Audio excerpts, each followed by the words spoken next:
Captain R.J. Coburn sets sail on a fleet ship destined for the far TRAPPIST-1 planetary system. As it travels through deep space, the voyage is delayed by chaos, strife, and alien ambush as it is caught in a time warp and traps in a historical age. Chaos, controversy, and conspiracy lie in wait around every turn as the crew and passengers descend into political squabbles and religious practices. When the crew begins to doubt that the solar system is even real, they must choose: pay their way back to their own time, or risk a cosmic leap into the unknown by finding the TRAPPIST-1's beautiful but elusive inhabitants. Main characters. Dr. Sean Fitzgerald is the Doctor during the voyage to the TRAPPIST system. Callie Ballard is a Starfleet officer and scientist who has accompanied the Doctor on his journey to find TRAPPIST-1's inhabitants. James Baird is a Starfleet scientist and member of the Doctor's research team. Jenkins, the name of the computer. Michael Baird is a privateer, the leader of the research team and the son of James Baird. Pilot, captain, and co-pilot Tekka Macedo is a space mechanic, part of the Starfleet expedition. Clarence Berry is a wealthy businessman who has invested heavily in the Enterprise. Brian Rain is an astronomer and a member of the Starfleet expedition. Thomas Party is a polar explorer, an architect, and an expert on the mysterious TRAPPIST-1 system.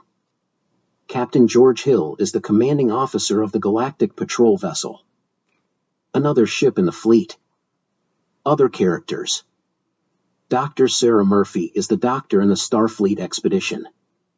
Kay Kretze is the chief navigator and official historian. Dr. David McLeod is a leading planetary physicist in the Federation and the ship's geologist. Beth Riley is a young naturalist with the scientific team.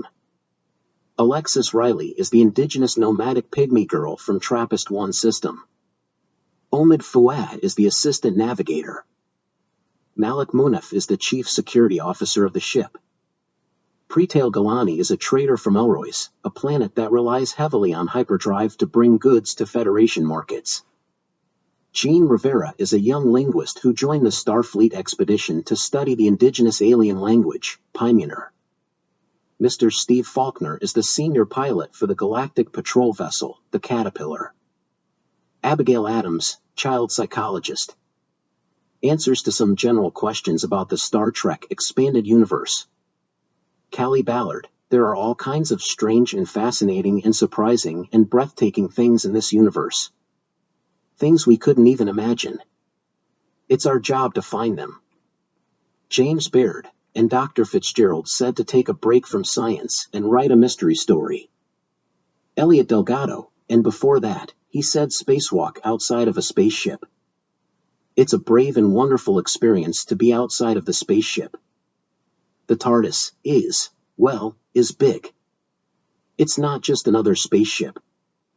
This is the Doctor's most advanced. It's the greatest starship the universe has ever seen. It's the TARDIS. Dr. Sean Fitzgerald, I just want to be off the ship. Me, as long as we have our chrono disruptor. James Baird, how do we use that again? Tekka Macedo, to get back in time? Elliot Delgado, I thought that.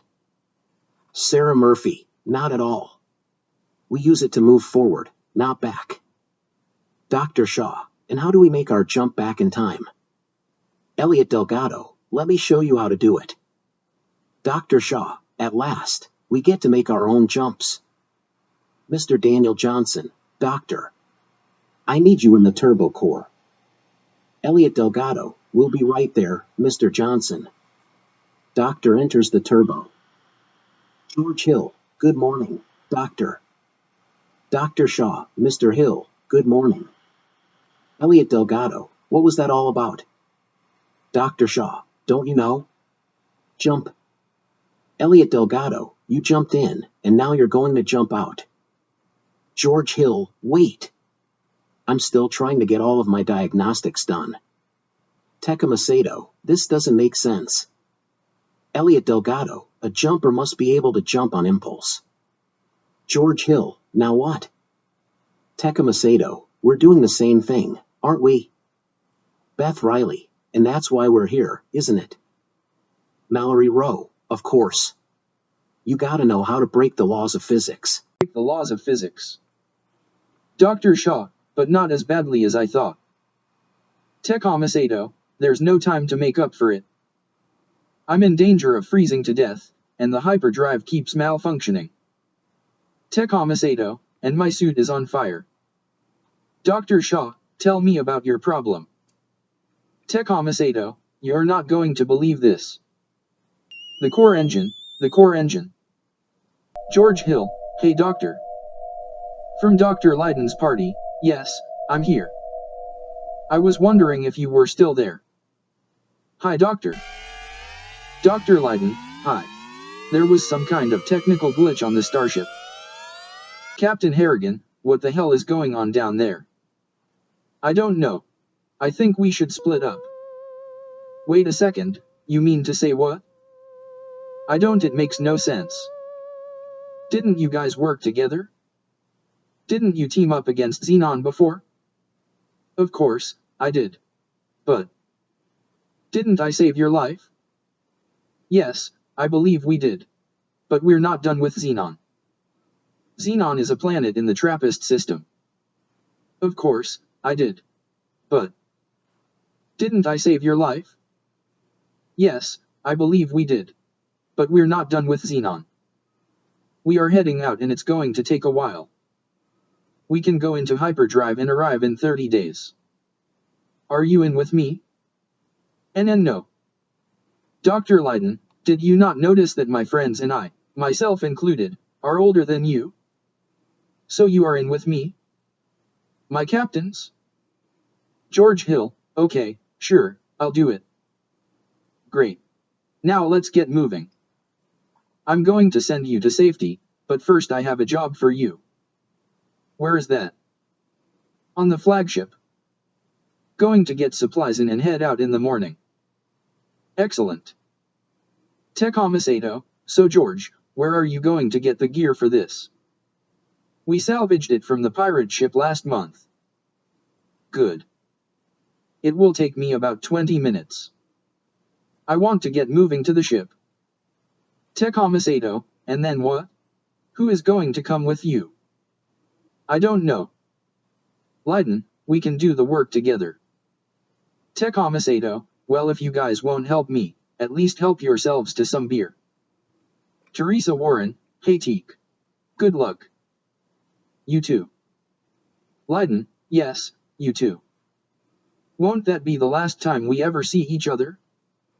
No, I'm sure we'll be good friends. Tecamasato, how the hell do you people live so long? That is very good of you to ask me that, but no, we do not live forever. Wow. So much to ask. Where have you come from? All four of us are from the TRAPPIST systems, ourselves and two other groups that got kicked out of our home systems, two other groups that just found our planet. The three of us were survivors of the Xenon War. These are the people who murdered the planet? We didn't do it. The war wiped out our ships and sent us looking for a new home. There was a rebellion and these Xenons overthrew them. But when the Earth Union began this peace process, Xenon's leaders made a deal to let us live on the same world. But they only care about their own interests. We've learned a lot about Xenon's leaders. So they're not the nice people you thought they were? We are heading out. The arrival. We arrived at the Space Fleet Space Station, January 12, 2065. Xenon is a hostile planet populated by only female astronauts. They were once an extremely successful civilization and made contributions to galactic history such as developing the warp drive. In the early, 64th year of the new galactic era, Xenon went over to the side of the Archons, beginning a war that killed most of its population. This was in direct violation of a written peace treaty, which has yet to be readopted, since Xenon broke the rules by going over to the other side.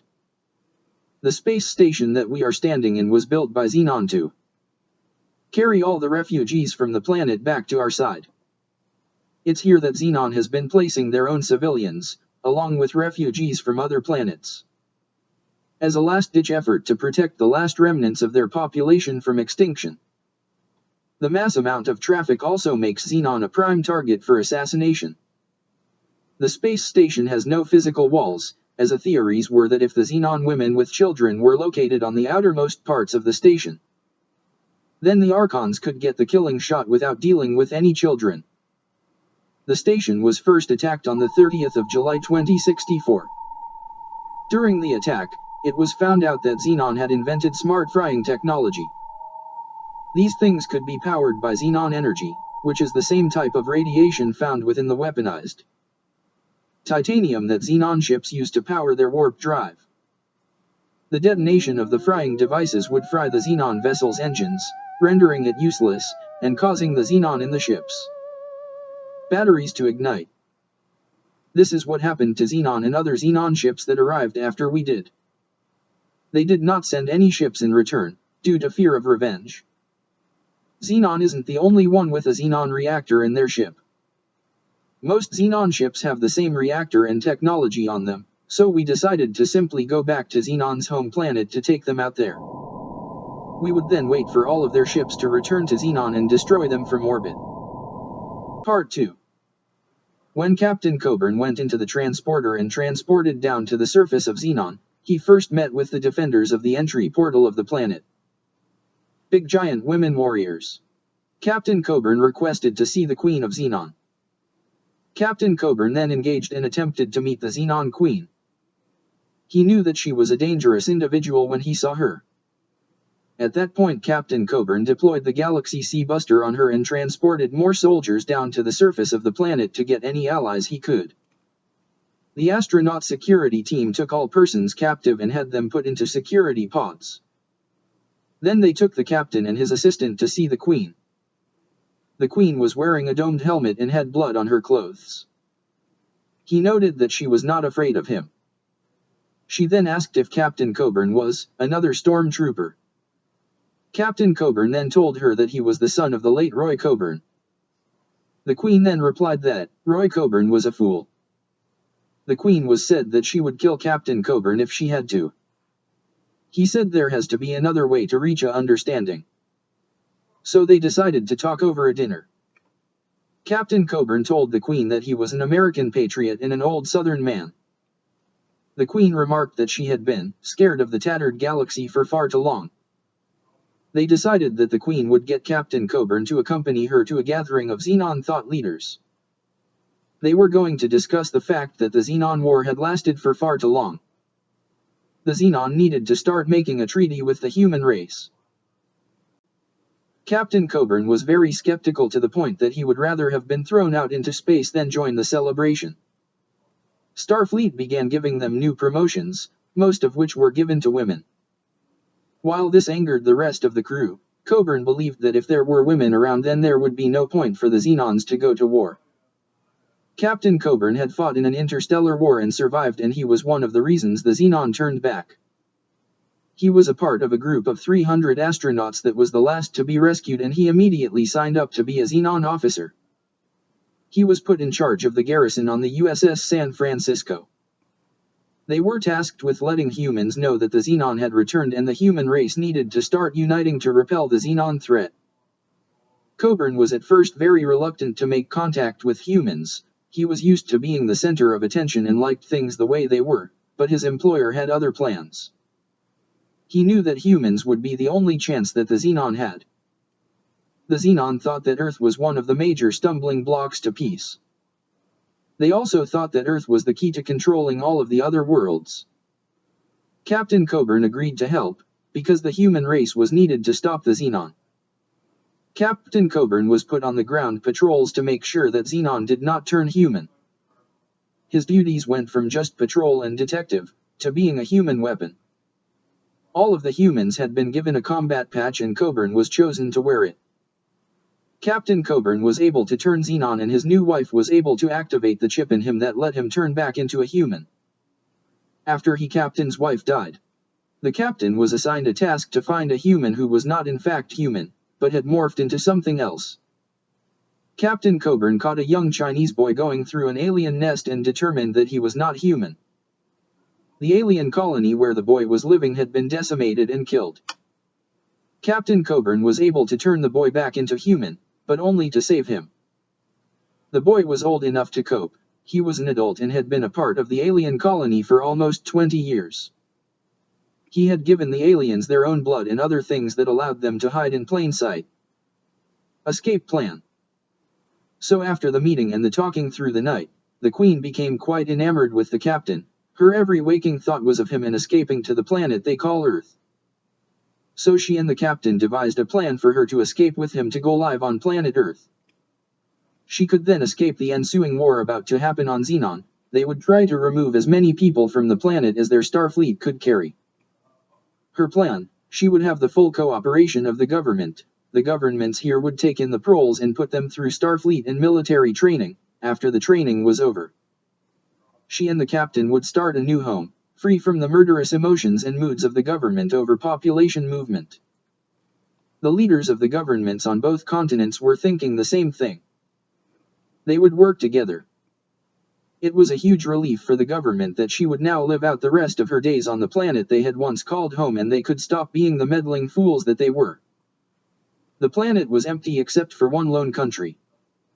She gave her uncle a hug and told him everything was going to be okay. He just said, "Oh, thanks, kiddo. Well, I guess you don't need to be here then. You're all grown up now and it's time for you to leave this place. You know it's not safe here. We've been invaded by the other aliens on Earth. They attacked us last year and since then we've only lost our city, but there is more out there, so come on, let's go. Do you understand? You have to go now." The boatsman of the ship turned to her and said, "Excuse me, ma'am, but you are not going to that city. You will instead be going to a different planet." Anna said, "Here is what I can tell you. That planet is a place that is full of life. It is a world that is at the very core of our galaxy, very far away, and we have yet to find it. On this planet, humans do not exist. We have been abandoned by the leader of the planet because we refused to join him in his new world, and because of that he no longer lets us live here. You don't know what you are missing out on." She packed up all her belongings and all her friends and allies and went to the transporter room. They all beamed up to the Starfleet ships. She showed up to the main bridge. On board the White Starfleet ship, to head off for her journey to the center of the galaxy, to find the planet Earth.